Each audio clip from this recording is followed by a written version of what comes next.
Good afternoon. This is Jim Whitehead. Today is in the afternoon. Happy New Year, by the way. We are today, right now, I'm going to be all power group instead of Phoenix Animal because you're going to say, this isn't related to animals. My other interesting, how would you say, parallel discussion, I'm a generator company. Been a generator company for 20 years. And, about 4 or 5 days ago, I went into the concept, very realistically so. And again, I know people go, where'd you get all this stuff? Well, it's thinking I don't want to say out of the box because it's making it sound like I'm real smart. But the point is, I've been dealing with the utility companies in Florida, and what do they do to bring the power equipment up to current day? Because although it's changed a little bit, we've been using the electric wooden poles. Some of them maybe made of steel and what have you, but they're still poles in the ground that go up in the air, and it's very, very susceptible to storms. And, in anything, I know I get on the soapbox, on anything that we have discovered. Let's use cell phones, for example. Cell phones. Yeah, I got my first cell phone in the 80s. I'm aging myself, but I'm 75. They were kind of like, in boxes, and they were a little heavy. And then they came to where they were smaller, but they were like bricks, and you had to do weird stuff with the batteries. I can go on and on and on. And you'd sit there and go, yeah, that's the same way we have it now. Well, no. I don't want to say every year, but things get better. It's just the way it is.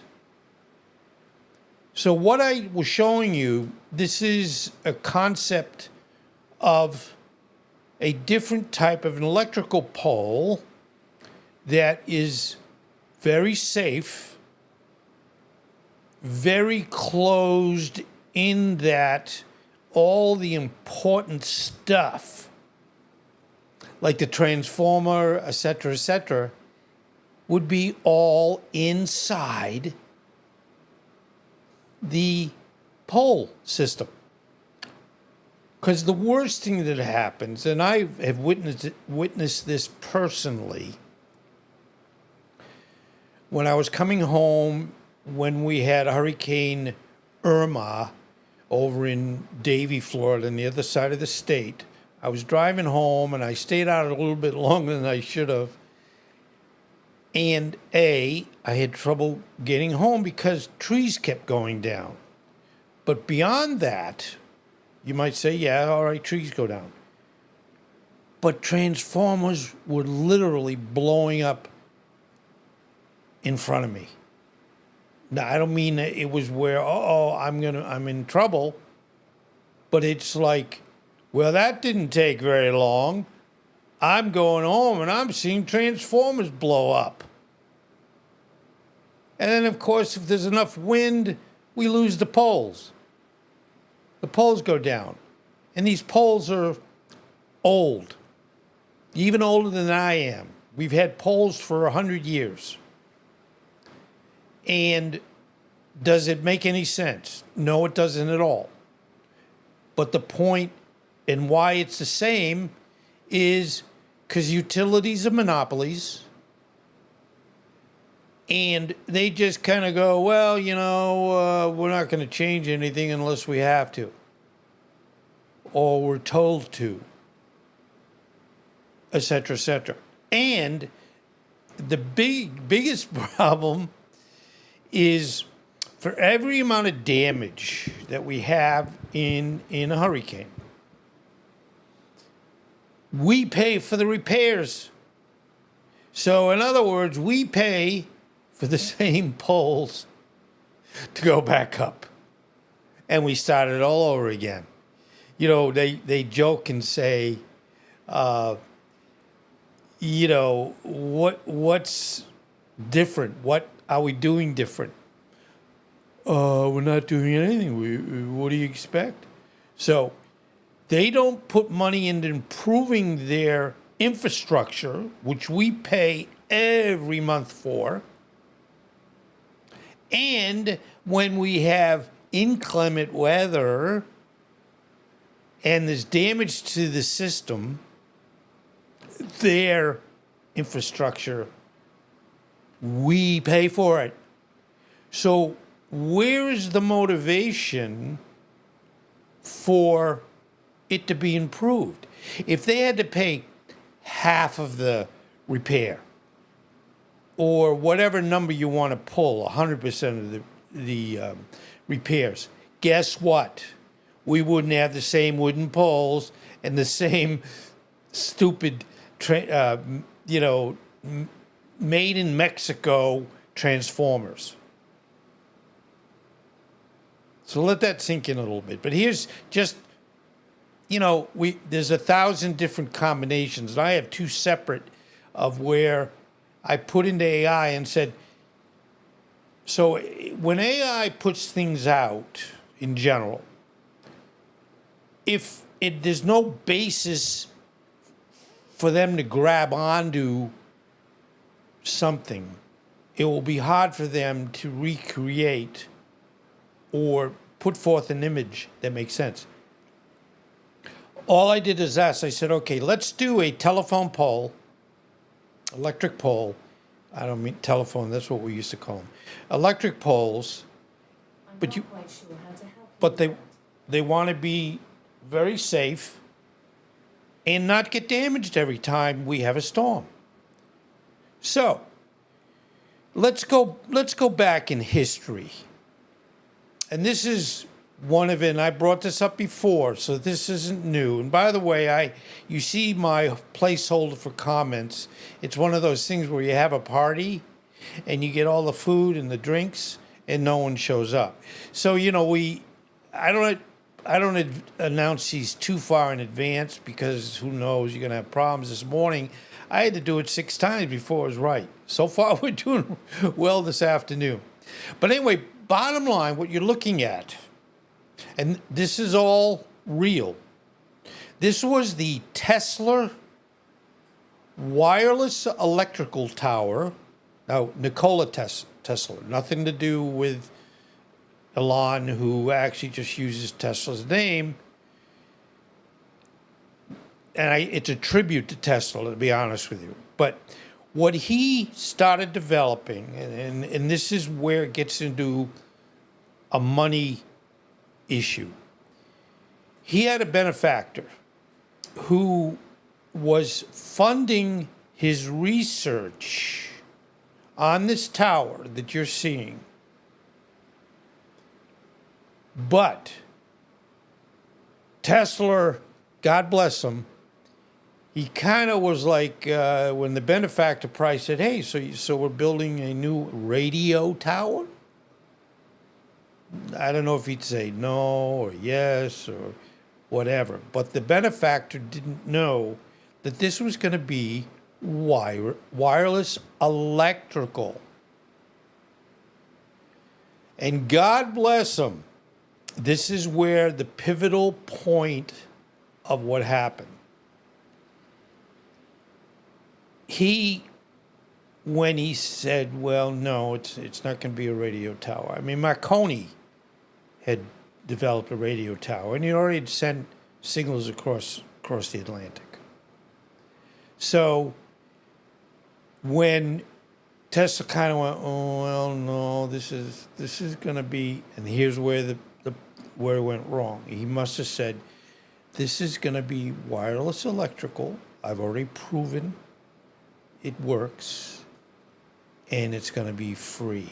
Now, there is, God bless them, the big mistake. Because when the benefactor said, "What do you mean free?" He's going to go, "Well, I don't think we want to charge for this, right?" Now, one would say, "How do you charge for this if it's wireless?" Well, we have, cell towers. We have where people know, and with a wireless situation, if they said, well, if it's wireless electrical rather than 100-year-old technology, how are we going to measure how much the customer is using? That's pretty easy. There's a meter that's connected to, and you're going to see further what is a potential residential receiving dish. Anyway, let me speak a little bit about some things and then get into modern day. Okay, what you're seeing here is what I would be calling is wireless electrical towers. Now, again, this wasn't where it was like, wow, this is real hard for anybody to figure out what it would be. These would be towers, and if you can tell, and they're doing it with cell towers now, they disguise them as pine trees. Now, admittedly, you look at them, and we've got two coming, or two, one's in and one is just about ready to come on, but people would look at it and go, what is that? Is it just a decorative pine tree? No, it's a cell tower. So anyway, I showed you Tesla's vision and the core principles. Wireless power, the primary function would be to transmit electricity over long distances, minimizing the need for extensive power grids. Now, we have to have a transformer. You can imagine how many transformers and it depends on how big the homes are. I get that. Some have to have, if they're a big enough home, they only have one transformer. Here, where we're kind of like a little sparsely populated, we more or less have one pole, one transformer for two homes. Now, if we were to say, okay, we're going to do wireless electrical, it wouldn't be where you would need to put so many more of these towers up. In other words, I'm going to use a stupid example.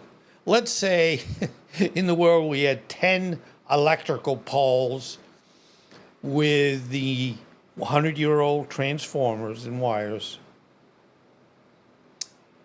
So we need 10 to do the world. And again, this is a silly number, but hopefully you'll get what I'm trying to say. So to do the same amount of where people are getting power and the power they need, and it gets measured, we might need one. So instead of 10 poles, 10 transformers, we only need one electrical system. And you'd say, yeah, we can do and put one up, and we can power, let's say 100 homes. I don't know. And you can guess with technology and the dollar, and, yes, there's a cost to fixing and doing these things and putting these in, but they would get it so efficient. They say, well, we only need to put in half per 10 homes. And we would end up paying for it anyway. But guess what? We won't keep paying. We won't keep damaging the same stuff. And once something is knocked down, you put it back up, it's not probably going to be as strong as it was. So, next hurricane, it's going to go down even more so. Okay. Okay, so now with renewable energy integration, the tower would primarily utilize renewable energy sources. So in other words, yes, there would have to still be, normal electrical transmissions coming here, but they could incorporate things into these towers that it wouldn't be that we were paying less for, the electricity, but the utility is gaining some of the benefit from renewable energy, and that's solar, wind, to power its operations and the transmitted electricity. So advanced technology employ cutting-edge technologies like directed energy transmission, utilizing highly focused beams of electromagnetic radiation, e.g., microwaves or lasers, to efficiently transmit power to specific receivers. Now, now you're looking at again, this is what it could be. And we have satellite dishes for internet, we have satellite dishes for TV. We can go on and on and on. So this would be a dish that would go on each home. And I admit, you're saying, well, wait a minute, you're talking about, this is going to be so cheap. Well, in the long run, since these probably won't get really significantly damaged in the storm, and the wireless electrical, there'll be fewer of them, and the way, if you look at the cell towers that look like pine trees, you're saying to yourself, those are going to do real well in, hurricane winds. Now, phased array antennas. These sophisticated antennas can steer and focus the energy beam with high precision, minimizing environmental impact and maximizing efficiency. Energy harvesting receivers, specialized devices that efficiently capture the transmitted energy and convert it into usable electricity for homes and businesses. So again, here we go. I got my electrical dish. And, even the utility, somebody might say, well, I want 2 dishes. Well, we only give one. Or we only include one. You need to pay extra for a second one. Well, okay, I'll pay that. I mean, in other words, I know some would say, oh, come on, Jim, this is way out there. Well, really not, because we're already doing it with other things, Wi-Fi and satellite. And it's just, they started not too long ago and said, well, what are we going to do? Are we going to put satellite receivers up on wooden poles? People say, no, that doesn't make any sense, because you got to put the wooden poles in. And we got to do a lot of them. So really, it isn't even where you'd say, well, it's going to be real expensive. No. In the long run, I mean, how much would you feel, and I probably could have put a number together for this, but how much money has been spent by both utility companies and their customers for repairing damage? you know, I was with a customer because again, I'm still a generator company, and we're talking about some of the solar generators, and he was saying that he was pointing at his electrical transformer and what have you in his yard, and he said the company that it's called Pike, who does a lot of the local utility for, well, I'm going to say it, FPL.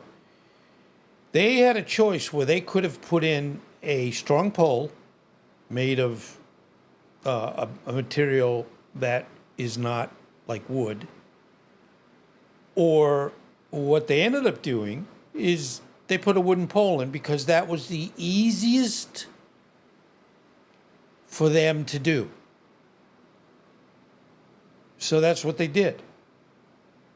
So yeah, he's got a new wooden pole. Is it better than one that's been in for 40 years? Probably. But nothing like what we could do. So, talking about design and function. Tower structure. A tall, robust structure, possibly incorporating a wind turbine for additional power generation.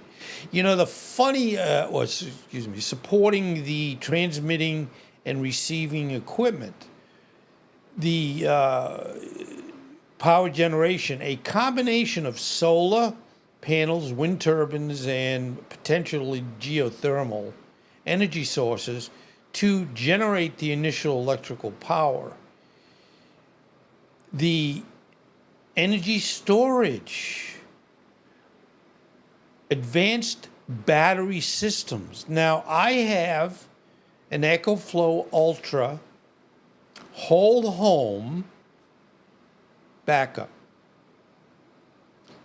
So if we were to lose power right now, I would go in my garage and I would shut off the now no power coming from the utility, shut that off, and then flip my own system on and then decide what I want to run.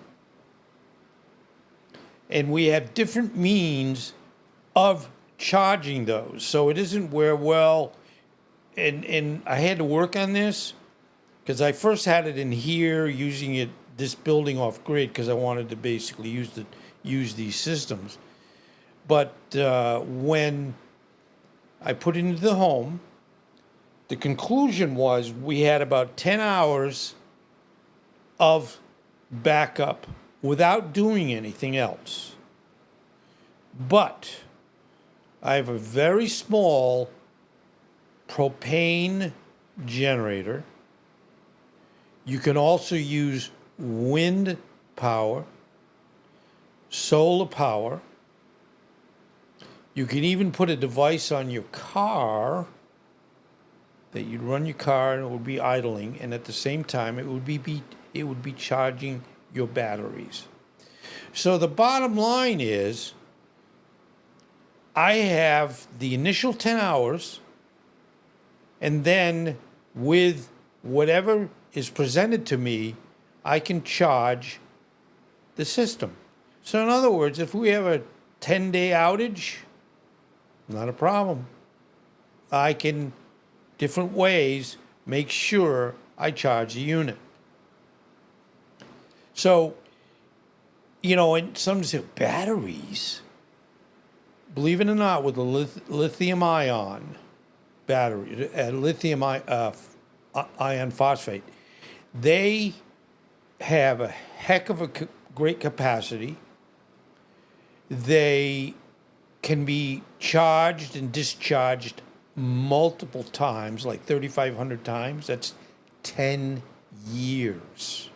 In fact, what I have to do about once a month, I have to basically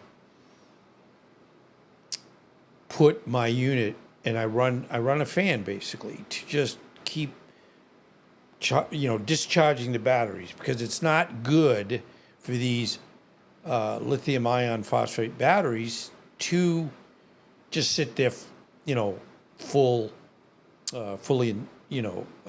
charged. So you need to discharge it, and I typically do that for a couple days, bring it down to about 30%, because I'm only running a fan, so it's no big deal, and then I charge it back up again.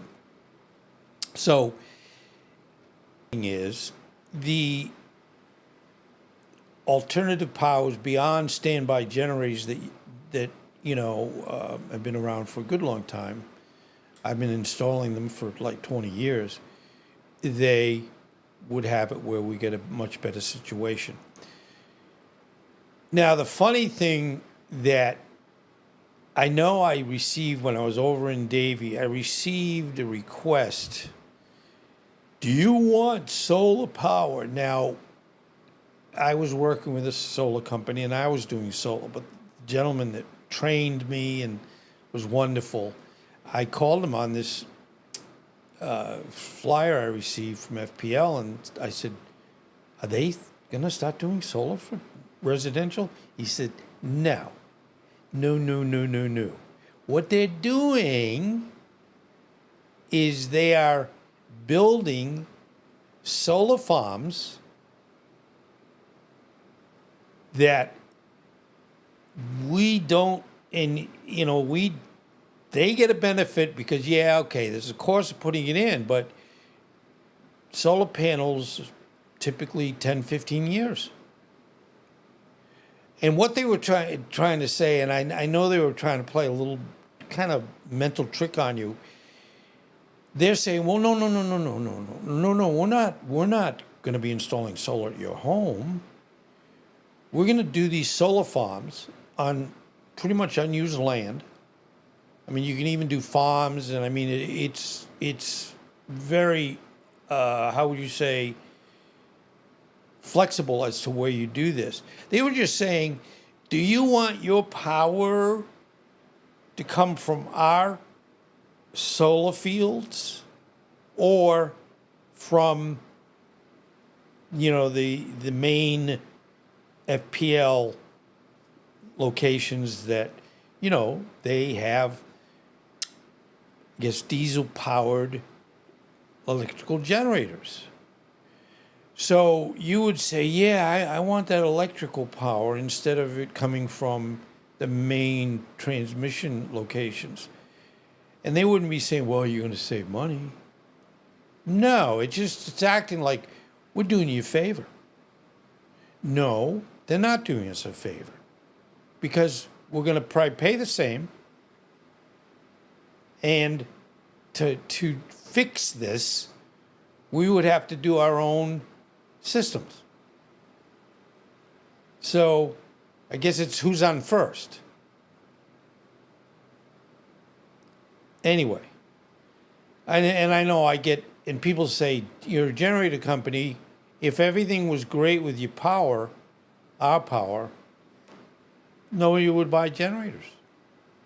Well, I would rather see everybody benefit with technology that's safer, cheaper, and extremely efficient. All right, now talking about transmission systems, and again, this is all just pulled and not my own writing.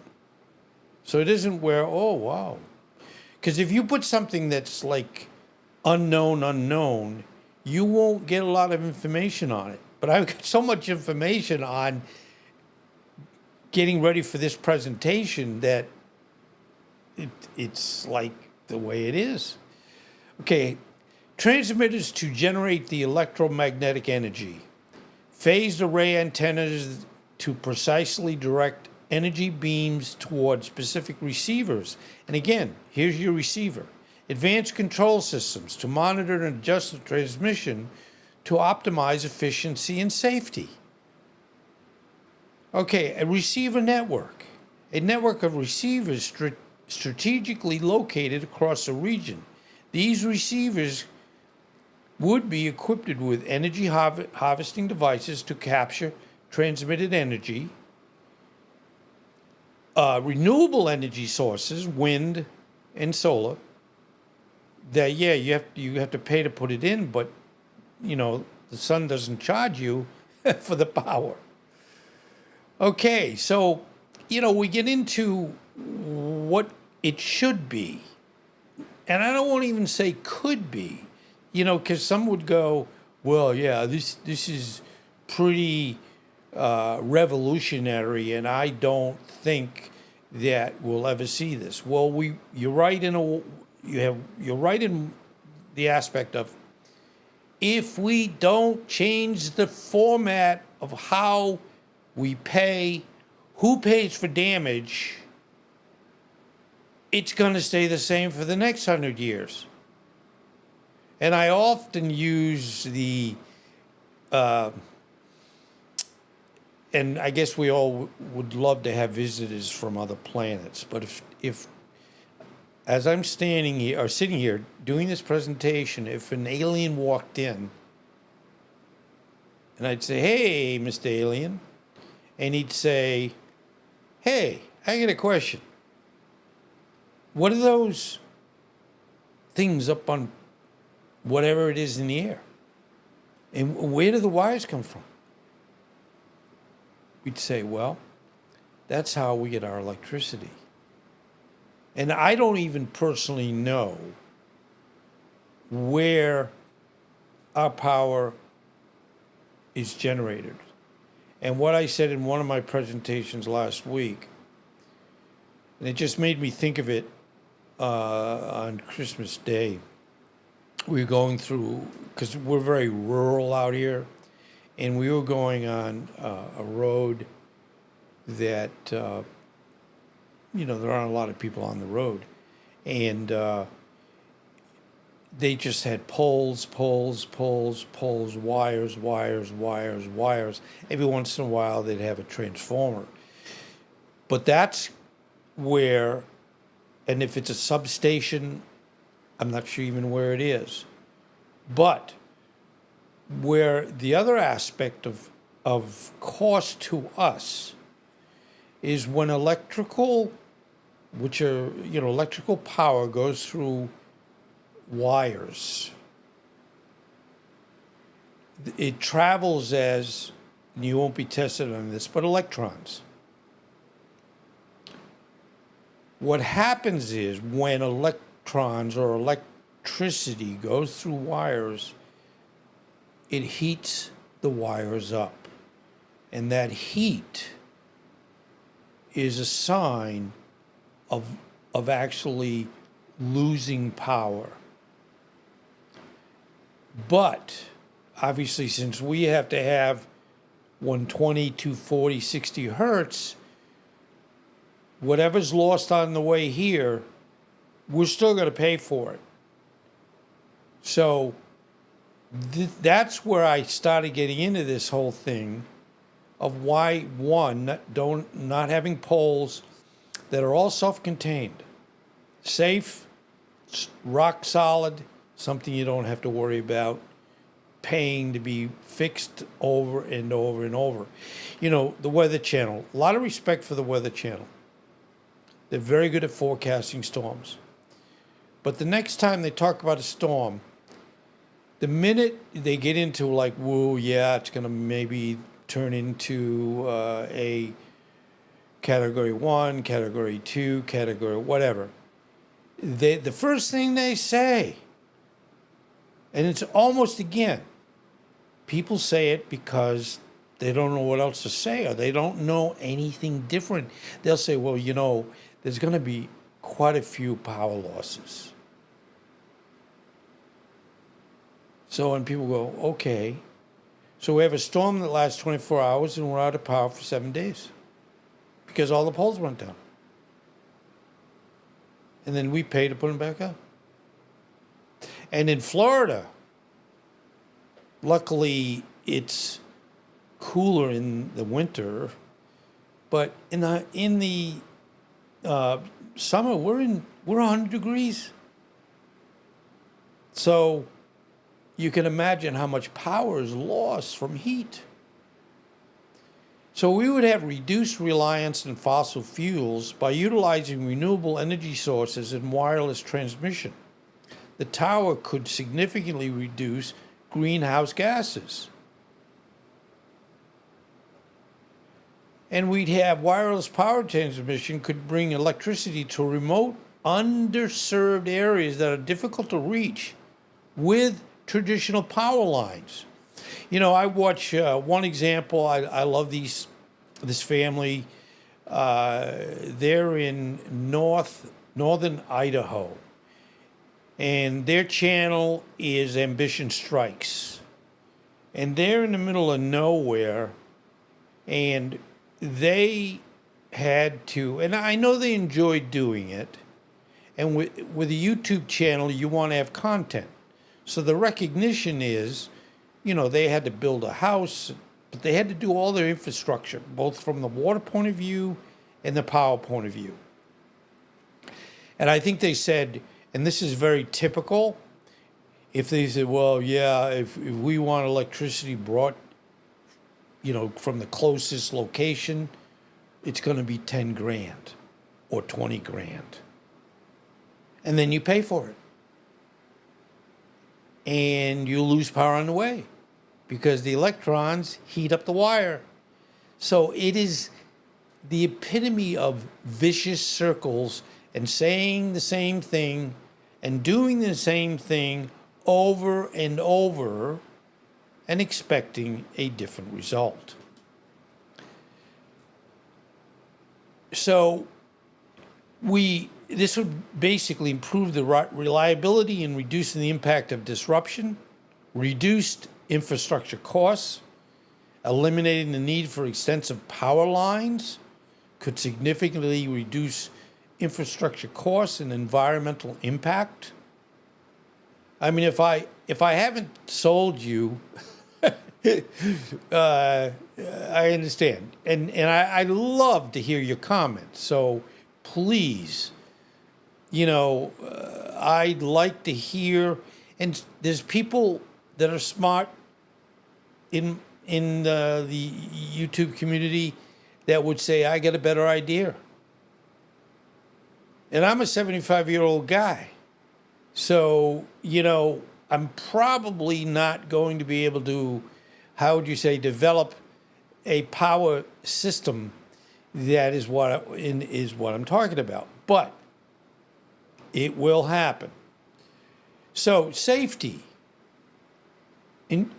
Ensuring the safe and controlled transmission of energy is a paramount point. This would require rigorous safety protocols, continuous monitoring, and robust safety mechanisms to prevent energy exposure. Now, when these poles go down, if the transformer is still alive, but the wires go down, now you've got live wires on the ground. Have people died from this? Absolutely. Were they smart? Probably not. But, you know, if you put yourself into, you let somebody get into a situation where they kind of are not sure what to do, they will a lot of times do the wrong thing.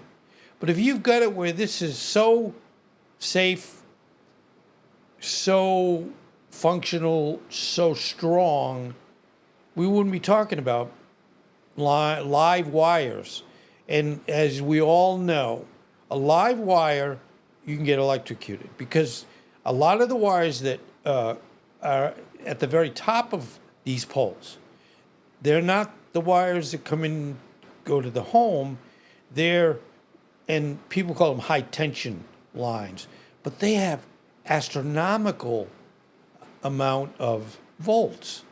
10,000, 17,000, I can go on and on and on.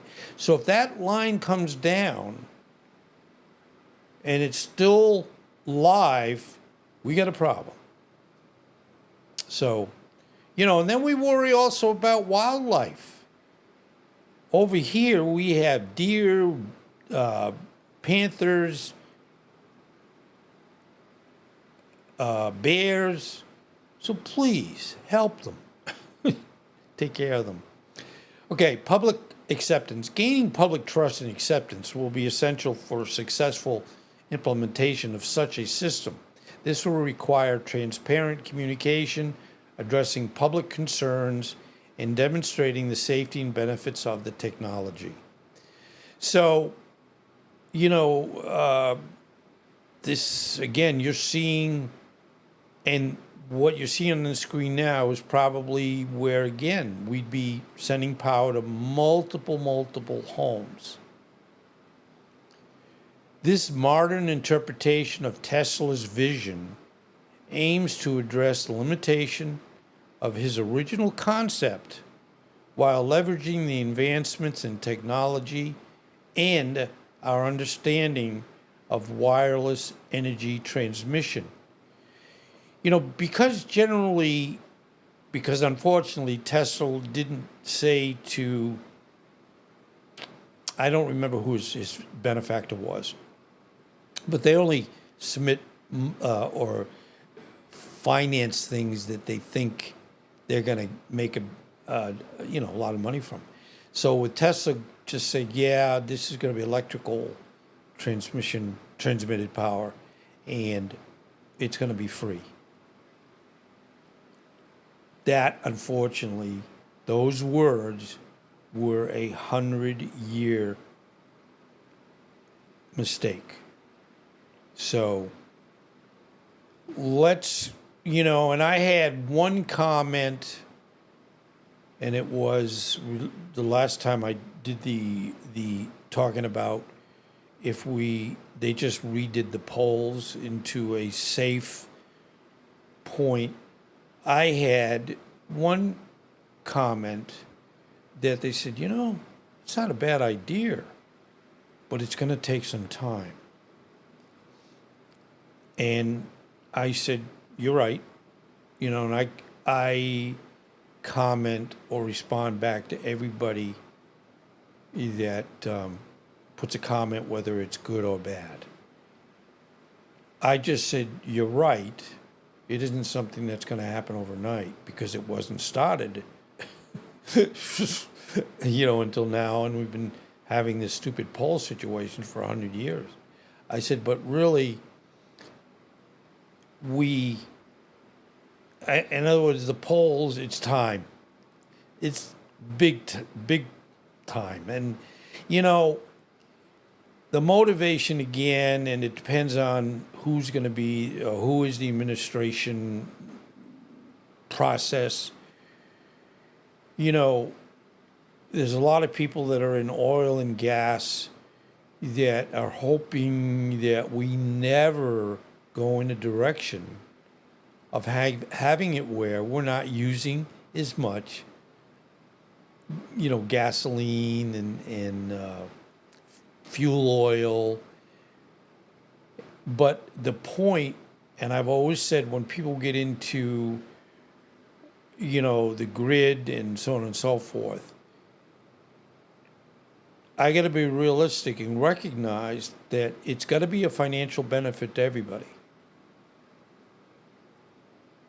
And it can be. Because, going back to the cell phone for 1 second, if there wasn't a money potential with the cell companies, we'd still have the same, cell phones that we had in 1980. But every new year, we keep going up with Apple, for example. They're on iPhone 16. September, there'll be an iPhone 17, et cetera, et cetera. And it's just where it's time to fix this. So, thank you for listening. And I know I've got a very high hill to climb to work on, especially at my age, where people say it's time to redevelop our systems. And it isn't where you'd say, well, you got to do it by tomorrow. No. It probably would take 25 years, 20 years, 30 years. I don't even know. But the one thing I can say, and last thing I'll say, is if it doesn't start, it will never get there. So let's all work together and try to have it where we're all winners. I always strive for and always have in my life to have win-win situations. Again, I really appreciate all your time today. And oh boy, 45 minutes, but thank you very much. Please take care, and we'll see you in the next one, I hope.